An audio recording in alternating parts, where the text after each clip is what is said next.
इस पर भी वो चिंता में नहीं था। वो भगवान से यही कहता कि ऐसी दी है तो आपने लगा हुआ, बहुत अच्छी दी होती तो उसी के पीछे लगा रहता।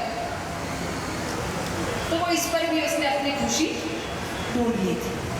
उसे दुख एक ही बात का था, उसे कोई संतान नहीं थी और उसने हर तरीके से कोशिश करी पर उसको संतान नहीं हुई। तो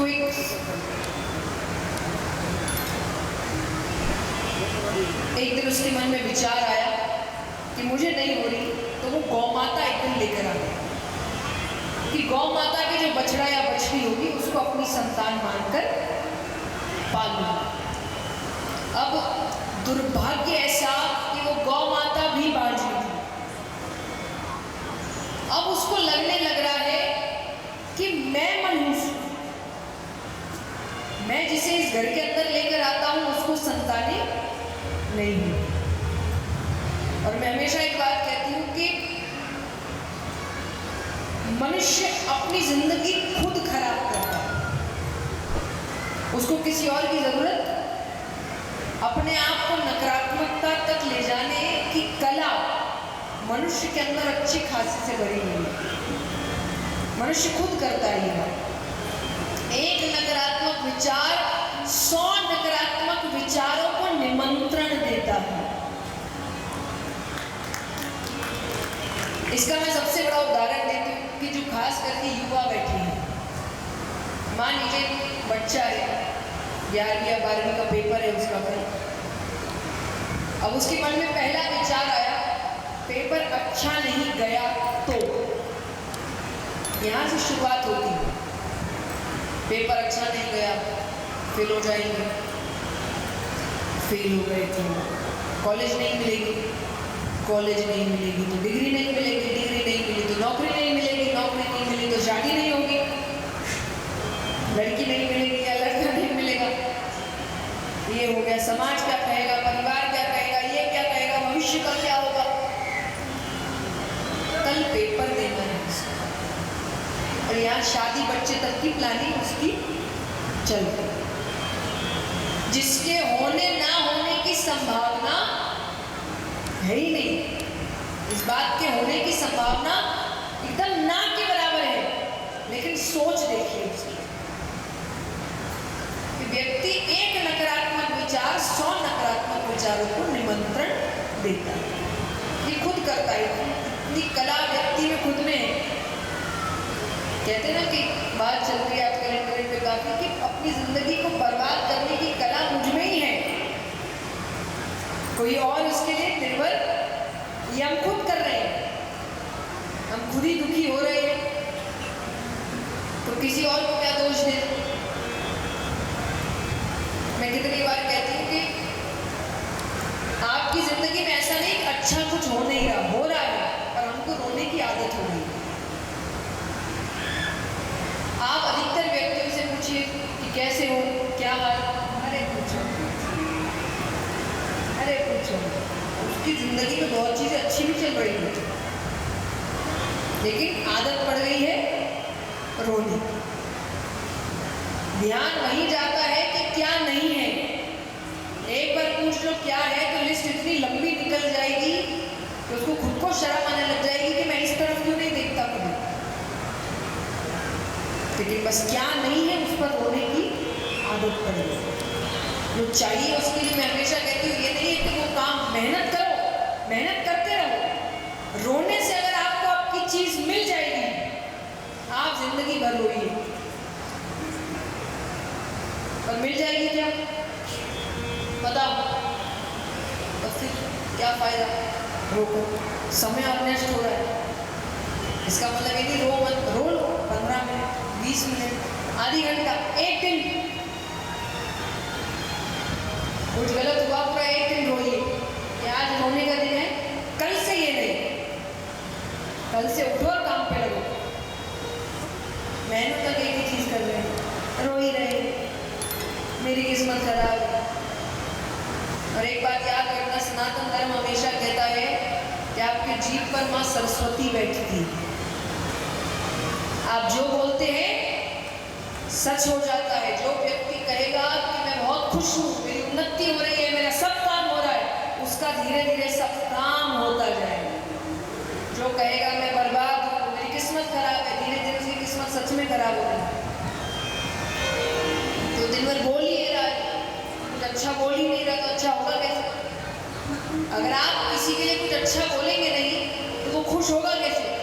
क्या आप दिन भर किसी को गालियां दे रहे हो और फिर कह रहे हो कि अरे ये मुझसे प्रसन्न क्यों नहीं हो रहा? दिन भर जिंदगी को गालियां देते रहोगे तो जिंदगी कैसे प्रसन्नता देगी? पर ऐसा नहीं है कि कुछ है नहीं, हमारे पास बहुत कुछ है, उस पर भी थोड़ा ध्यान दीजिए। तो अब वो नकारात्मक विचार आ गया उसके मन में कि मैं मनुष्य हूँ। अब वो विचार इस हद तक चला गया कि अब उसको लगने लग रहा है कि ऐसी जिंदगी का क्या फायदा, इससे अच्छा तो आत्महत्या कर लेते। इतनी मुश्किल से मनुष्य जन्म मिलता है और व्यक्ति कुछ दुखों के कारण ऐसा विचार ले हो जाते हैं। आत्महत्या कर पानी में कूद नहीं जा रहे हैं कि पीछे से एक ऋषि खींच लेते। क्या कर रहे हैं? इतनी मुश्किल से मनुष्य जन्म मिलता है, ऐसे ही त्याग दोगे? वो कहे मुझे संतान नहीं, संतान के बिना ये जीवन अधूरा लगता है। संत ने कहा संतानें ही पैदा करनी थी, अपना ही पेट भरना था तो जानवर ही बन जाते। देखा जाए तो मनुष्य जानवर से ज्यादा जिंदगी नहीं जी रहा। एक बात बताइए, आज हम काम करते हैं किस लिए? बताओ बताइए, उसे क्या होगा? साधारण शब्दों में कहिए। पेट के लिए, है ना? इसलिए कोई काम में कुछ करता भी लगा तो पेट में लाते हैं। यही मुहावरे है, ये उदाहरण दिया जाता है। असल में कहा गया किसके लिए काम कर रहे हैं? वो भी करते हैं शिकार, पेट के लिए। अपने अपने लेवल का काम है, काम तो वो भी कर रहे हैं, पेट तो वो भी अपना भर ही रहे हैं, हम भी भर रहे हैं अपने तरीके से काम करके। बच्चे वो भी कर रहे हैं, बच्चे हम भी कर रहे हैं। बच्चों का ध्यान वो भी रख रहे हैं, बच्चों का ध्यान हम भी रख रहे हैं। जिस भागदौड़ में हम किए उसी भागदौड़ में बच्चों को भी भगा रहे हैं। इतना ही काम कर रहे हैं, मर जा रहे हैं। जिंदगी तो जानवर जैसी ही है। कुछ भी ऐसा नहीं कर रहे कि कोई हमें कहे कि ये अलग है, या मनुष्य बन के भगवान तक ये नहीं कहेंगे। ऊपर जाओगे भगवान कहेंगे गलती की तुमको मनुष्य बना के, काम तुमने जानवर वाले ही किए। तो संत ने भी यही कहा कि अगर इतना ही करना था कि खुद का पेट भरना है, खुद के बच्चे पैदा करने हैं, उनका पेट भरना है, तो ये तो जानवर भी कर रहे हैं। बहुत समझाते हैं पर बात पल्ले नहीं पड़ती। अब वो रोने लग गए। अब वो कहे आप कुछ करिए, मैं आपकी सारी बातें मानने को तैयार हूं, पर मुझे एक संतान चाहिए। ठीक है, तो संत ने फल दिया, जाकर अपनी पत्नी को खिला दिया। अब यहाँ पर पत्नी विचार करे कि पता नहीं फल कहाँ से लाए हैं, क्या हो जाए। उसने खाया नहीं, गौमाता हो गई, पर बच्चा तुम अपनी बहन के घर पैदा करो, मेरा बच्चा मैं तुम्हें दे दूँ। मेरे घर तो बहुत गरीब थी बहन, मेरे यहाँ धन की बहुत कमी है और तुम्हारे यहाँ धन की कोई कमी, मुझे धन दे। तो उसने कहा ठीक है। तो यहाँ गौ माता ने वो फल खा लिया, वो गर्भवती हो गई, दोनों को बालक हुए। पत्नी का नाम था धुंधली। धुंधली से जो बालक हुआ उसका नाम रखा धुंधकारी, और गैया से जो बालक हुआ उसका नाम रखा गौकर्ण।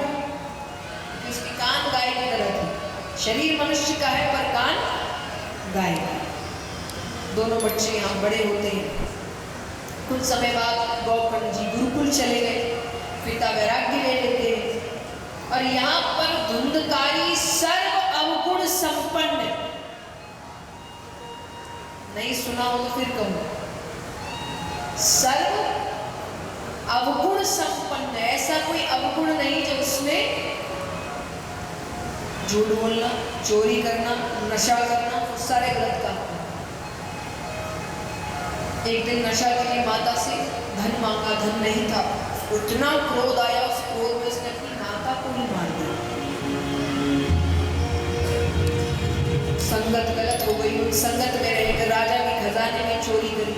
संगत ने सोचा एक ना एक दिन तो पकड़े जाएंगे, तो एक रात्रि उसको बहुत मदिरा पान कराया और उसको जान से मारने की कोशिश कर रहे।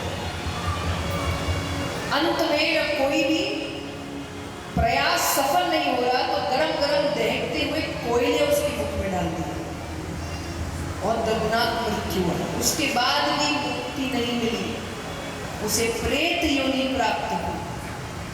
यहाँ गौखंड जी को पता चलता है तो आते हैं, घर में जैसे प्रवेश कर रहे हैं, भाई के रोने की आवाज आती है। उसने कहा मुझे प्रेत योनि प्राप्त हुई है, मेरी मुक्ति के लिए कुछ करो। उसने कहा कल आना।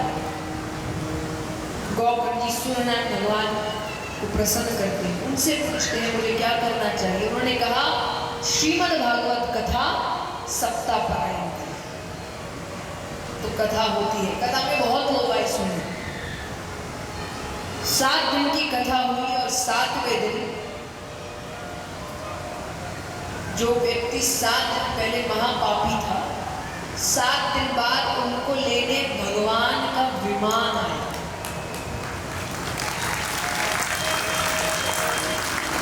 विमान आया तो गौखंड जी ने कहा कथा सबने सुनी है, विमान इसके लिए क्यों?